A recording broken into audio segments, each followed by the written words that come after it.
వార్త చెప్పడానికి వెళ్ళాడంట. వెళ్ళి మరి ప్రకటించినప్పుడు, దేవుని సువార్తను ప్రకటించినప్పుడు మరి అనేక మంది స్పందించి దేవుని వాక్యానికి లోబడ్డారంట. అయిపోయిన తర్వాత వెళ్ళిపోతుంటే ఆ సేవకుని కలవడానికి అని చెప్పనని ఒక పెద్ద వయసులో ఉన్న మరి స్త్రీ పురుషులు వచ్చారంట ఆయన కలవడానికి.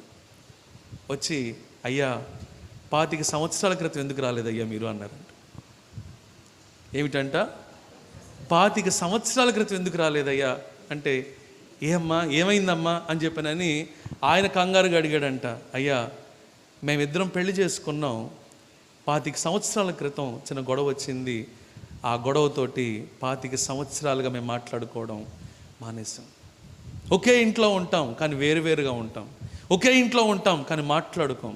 ఒకే ఇంట్లో ఉంటాం కానీ ఒకరిని ఒకరు ద్వేషించుకుంటూ ఉంటాం. ఈరోజు మీరు చెప్పిన వాక్యాన్ని బట్టి మా హృదయాలు కదిలించబడినాయి. మేమిద్దరం